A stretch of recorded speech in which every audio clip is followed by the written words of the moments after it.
नाज़रीन आदाब, आप देख रहे हैं आलमी सहारा। वक्त हो गया है खबरनामे का। खबरनामा शुरू करने से पहले आइए देखते हैं आज की सुर्खियां।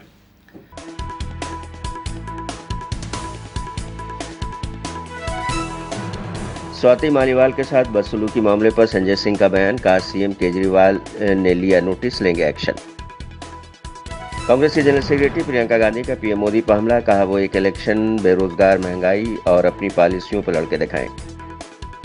आंध्र प्रदेश के चिन्नागंजम में हैदराबाद जा रही बस लॉरी टकराई, 6 मुसाफिर हलाक, मुतादिद जख्मी।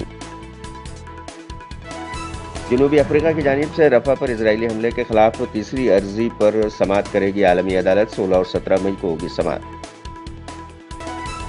और इजरायली मुजाहिरीन ने गजा की तरफ जाने वाली इमदादी ट्रकों को रोका, जमीन पर फेंके खुराक के पैकेट।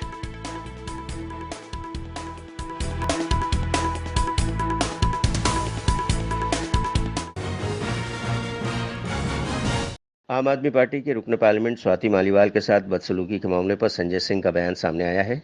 संजय सिंह का कहना है कि विभा कुमार ने स्वाति मालीवाल के साथ बदसलूकी की। इस मामले पर सीएम केजरीवाल ने नोटिस लिया है और उनके खिलाफ एक्शन लिया जाएगा। कल सुबह अरविंद केजरीवाल जी के आवास पर स्वाति मालीवाल जी मिलने के लिए पहुंची थी, ड्राइंग रूम में इंतजार कर रही थी। इस बीच विभव कुमार जी वहां पे आते हैं और उन्होंने स्वाति मालीवाल जी के साथ बहुत बदतमीजी की, अभद्रता की। इस पूरे मामले की जानकारी 112 नंबर पे कॉल करके स्वाति मालीवाल जी ने पुलिस को दी।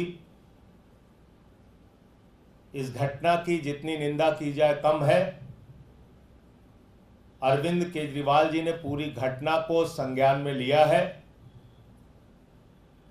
और इस पूरे मामले में सख्त कार्रवाई करने को कहा है। स्वाति मालीवाल से बदसलूकी मामले पर आरजेडी रुकन पार्लियामेंट मनोज झा ने कहा, मैंने संजय सिंह का बयान सुना, उन्होंने खुलकर सारी बातें सामने रखी हैं और कहा है कि वजीर आला ने मामले का नोटिस लिया है। इस किस्म के रवैये की आम जिंदगी में कोई गुंजाइश नहीं है।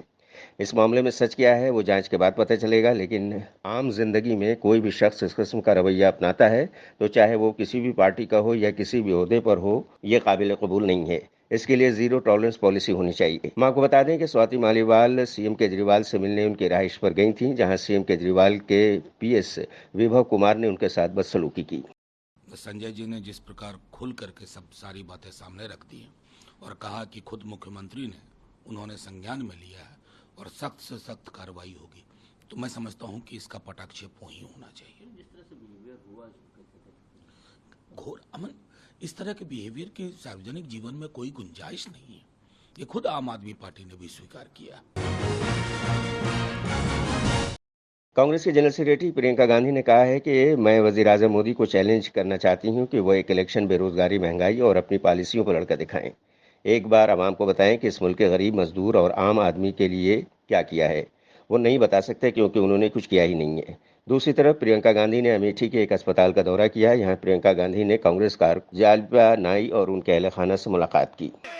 आज देश के प्रधानमंत्री आज के दिन वाराणसी में बैठे हुए इंटरव्यू दे रहे हैं, कहते हैं हिंदू मुसलमान, मैंने तो कभी ऐसी बात ही नहीं की। वाह वाह वाह, अरे 10 सालों से तो यही बात कर रहे हैं। जहां चुनाव होता है वहां हिंदू मुसलमान, हिंदू मुसलमान, हिंदू मुसलमान। बहुत हो गया, जागरूक हो जाओ। हिंदू जागरूक हो जाओ और मुसलमान भी जागरूक हो जाओ, सब जागरूक हो जाओ। इस देश की जनता हो, समझ लो क्या हो रहा है तुम्हारे साथ। तुम्हें गुमराह किया जा रहा है। भगवान के नाम पर वोट मांगा जा रहा है, लेकिन भगवान के नाम पर काम नहीं हो रहा है। आज तुम्हारे पेट को भरने का कोई साधन ही नहीं है। मोदी जी बड़े बड़े हवाई जहाजों में पूरी दुनिया में घूम रहे हैं और जब आपके सामने आते फिर वही बातें। बताए तो सही, मैं चुनौती देती हूं उनको, एक चुनाव लड़ ले बेरोजगारी पे, महंगाई पे, एक चुनाव लड़ ले। एक चुनाव लड़ ले अपनी नीतियों पे, एक चुनाव लड़ ले अपनी नीतियों पे, एक बार जरा बताएं इस देश के आम आदमी के लिए, इस देश के मिडिल क्लास के लिए, इस देश के गरीब के लिए क्या किया है। जम्मू कश्मीर में विधानसभा यानी कि असेंबली इलेक्शन पर जम्मू कश्मीर नेशनल कॉन्फ्रेंस के सदर फारूक अब्दुल्ला ने कहा है कि हम लोग हर वक्त इंतखाबात के लिए तैयार थे। उन्होंने कहा है कि ये एक मुल्क एक इलेक्शन की बात कर रहे हैं। हमने गुजारिश की थी कि शुरुआत जम्मू कश्मीर से कीजिए। हम लोग हर वक्त तैयार थे, आज भी तैयार थे। हमने गुजारिश की, जो ये वन पोल वन नेशन की बात कर रहे हैं, हमने कहा था शुरुआत यहाँ से कीजिए, हमें असेंबली इलेक्शन के साथ दे दीजिए, पार्लियामेंट इलेक्शन के साथ इसको नहीं दिया। हम आज भी तैयार हैं, कल भी तैयार हैं, हर वक्त तैयार हैं।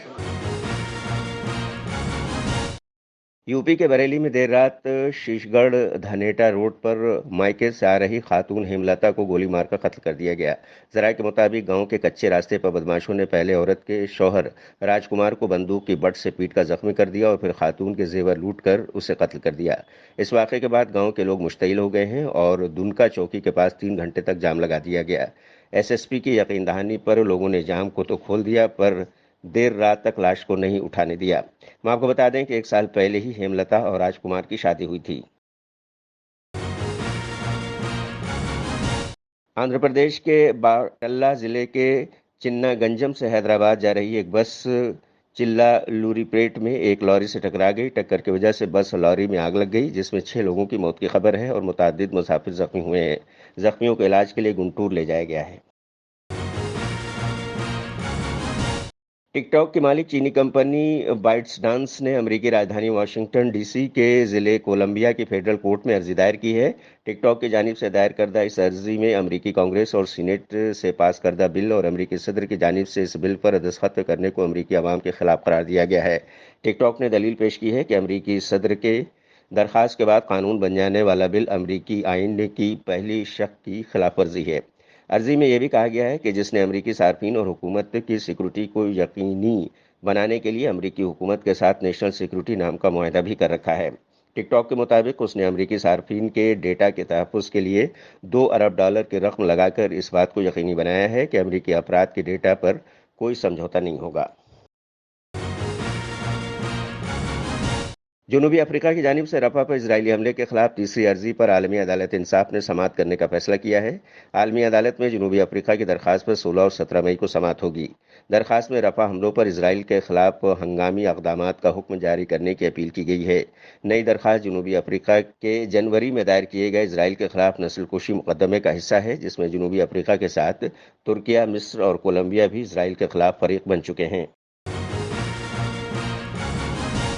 अमेरिकी यूनिवर्सिटी में इजराइल के खिलाफ हो रहे मुजाहरे की आग अब पूरी दुनिया में फैल चुकी है। पुलिस की कार्रवाई के बावजूद भी मुजाहरे रुक नहीं पा रहे हैं। अब लंदन स्कूल ऑफ इकोनॉमिक्स के तलबा सिक्योरिटी रुकावटों को तोड़कर मार्शल बिल्डिंग में दाखिल हो गए और फिलिस्तीन के साथ यकजहती के कैंप लगा दिए।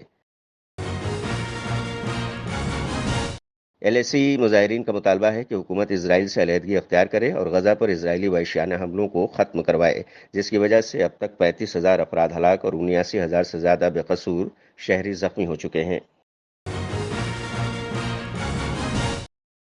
अमेरिकी रियासत साउथ डकोटा की गवर्नर ने तरबूज की फरोख्त पर पाबंदी आयद कर दी है। उनका कहना है कि ये यहूद मुखालिफ है। उनका कहना है कि तरबूज का छिलका सब्ज, गूदा सुर्ख और बीज काले होते हैं। इस तरह से फिलिस्तीनी परचम की अलामत है। दूसरी जानिब फिलिस्तीनी हामी कारकुन सड़कों पर निकल आए हैं और लोगों को तरबूज के टुकड़े तकसीम कर रहे हैं। इजरायली मुजाहिरीन ने गजा की तरफ जाने वाले इमदादी ट्रकों को रोक दिया है और खुराक के पैकेट जमीन पर फेंक दिए। इस पर अमेरिका का कहना है कि उसने ये वाक़या इजराइल के साथ गुफ्तगू में उठाया है।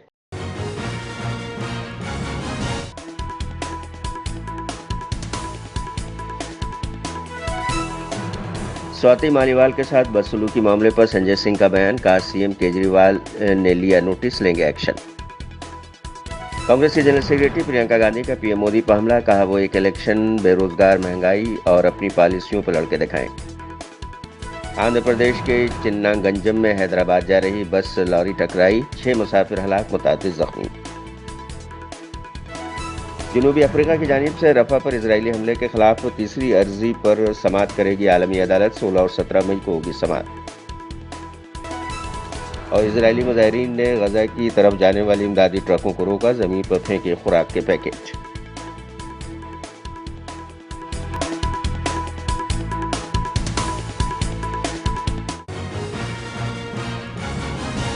तो आज के खबरनामे बस इतना ही। दीजिए इजाजत, लेकिन आप देखते रहिए आलमी सहारा।